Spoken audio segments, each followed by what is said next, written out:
Good morning, everybody. This is Stephen Pugh of the Home Bible College. It is June the 16th today, and we're looking at the passage of Job and chapter 16.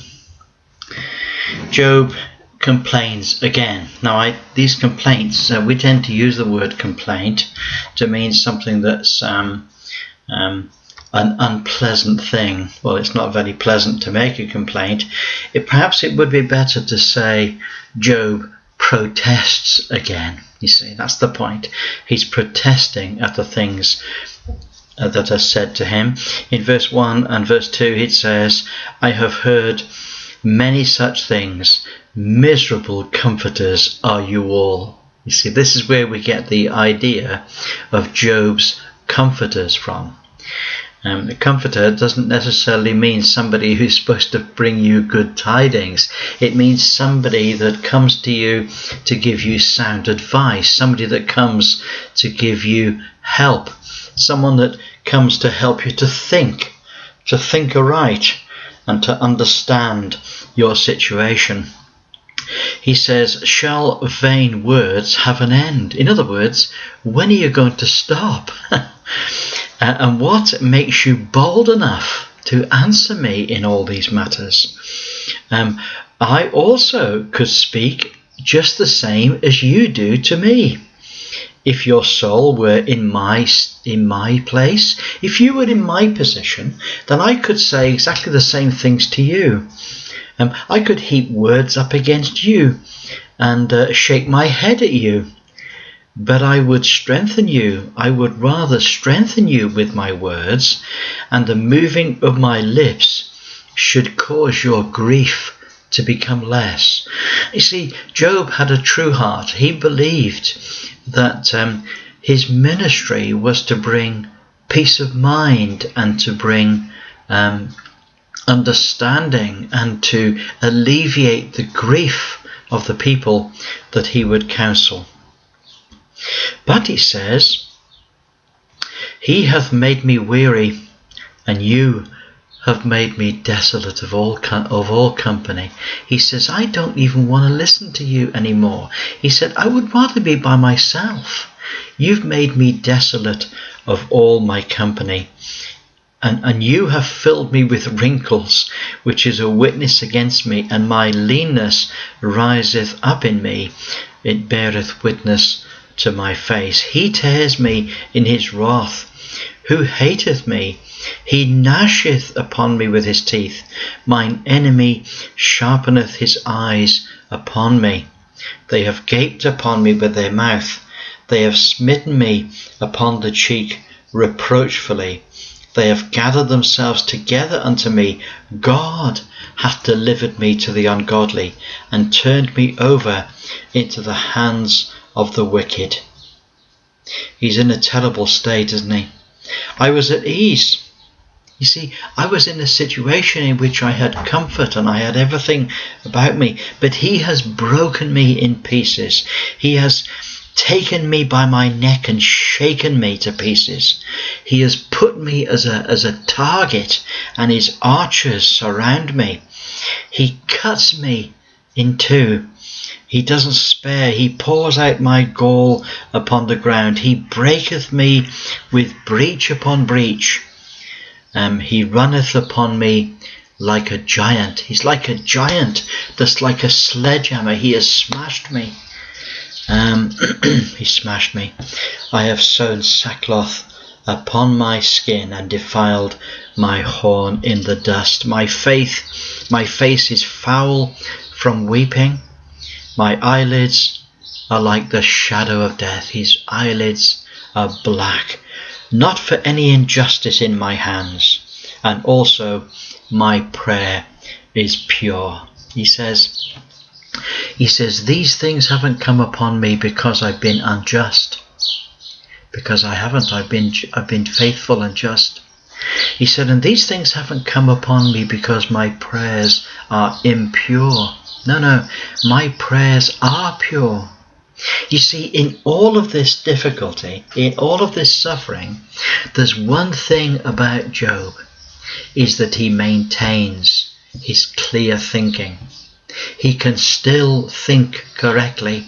And not only that, he still has a sensitive conscience to understand his present condition. He says, he calls upon the earth, O earth, cover not thou my blood, and let not my cry have no place. Also now, behold, my witness is in heaven, my record is on high. He says, my friends scorn me, but by my eye poureth out tears unto God. Oh, that one might plead for a man with God, as a man pleads with his neighbour. When a few years are come, then I shall go to the way whence I shall not return. Now, he's not saying that there will be no resurrection. He knows that there will be a resurrection. What he's saying is, there's going to come a day when I will die and I won't come back from the grave. You might look for me, but you won't find me. When they lay my body in the grave, I will not be coming back any time soon. Now, in chapter 17 he continues, and I won't read every word, but let me highlight some of them. He says, my breath is corrupt, my days are extinct, the graves are ready for me. Are there not mockers with me? Doth not my eye continue in their provocation? Lay down now, put me in surety with thee. Who is he that will strike hands with me? For thou hast hid their heart from understanding. Therefore shalt thou not exalt them. God will not lift you up. God has hidden from you understanding in this matter. He speaketh flattery to his friends. Even the eyes of his children shall fail. He hath made me also a byword of the people, and aforetime I was a tambret. So he's saying, listen, when people speak of me now, they describe me. I'm a byword. I am a proverb. I am an expression of speech. They talk about the sufferings of Job. They talk about the sufferings of Job. Before all this, they talked about me as a celebrity. I was a celebrity. People celebrated my life. But now they use my name as a means of describing suffering in this world. Mine eye also is dim by reason of sorrow, and all my members are as a shadow. Upright men are astonished at this, and the innocent stirs himself up against the hypocrite. The righteous also hold on his way, and he that hath clean hands shall be stronger and stronger. My days are past, my purposes are broken off, even the thoughts of my heart. And verse 7, he says, verse 15, and where is now my hope? As for my hope, who shall see it? Who's going to see? My hope is the resurrection of the dead, to the resurrection of the world to come. Who's going to see that? They shall go down to the bars of the pit when our rest together is in the dust. You know, he says we're all dying, we're all going to die. Those who die, those of you that are comforters, so-called, of me, you're going to die. And when I rise again, will you see it? No, you won't, you see, because you won't rise with me. Now, in chapter 18, Bildad, he decides that he'll have a go. Now, you've noticed so far that I haven't mentioned a password. My password, it's difficult to say that the password is going to be the words of one of Job's comforters, but today it is, and we'll see that in a moment. Let's read on first of all. Verse 2, how long will it be ere you make an end of words? He says to Job, when are you going to stop speaking? Listen, stop, and then I will speak. Wherefore are we counted as beasts and reputed vile in your sight? Why is it that you talk to us, Job, as if we're just vile people, that we don't know anything? He teareth himself in his anger, Shall the earth be forsaken for thee? And shall the rock be moved out of his place? Yea, the light of the wicked shall be put out, and the spark of his fire shall not shine.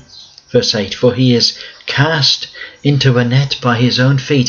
He says, Job, you brought this all upon yourself. You put your own feet into the net. You walked into a snare. The jinn shall take him by the heel. The robber shall prevail against him. The snare is laid for him in the ground, and a trap for him in the way. He says of Job, his confidence shall be rooted out of his tabernacle, and it shall bring to him the king of terrors. Interesting. Now, what's the king of terrors? The king of terrors is not just death. The king of terrors is hell itself after death. He's saying, there'll come a time when your confidence will cease.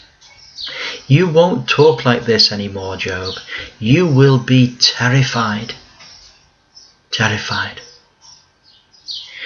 He says in verse 17, and from verse 17 to the end is my password. This is what Bildad says. He says, his remembrance shall perish from the earth.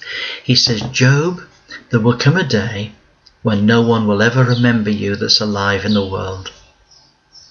Now, of course, that's not true. You see, we're reading the book of Job now. You see, now, every single Christian in all the world, and people that aren't Christians, they all remember Job. But they don't remember Bildad, and they don't remember his comforters. He says, his remembrance shall perish from the earth, and he shall have no name in the street. There'll come a day when nobody will have your name. Nobody will take your name. All your children will be dead.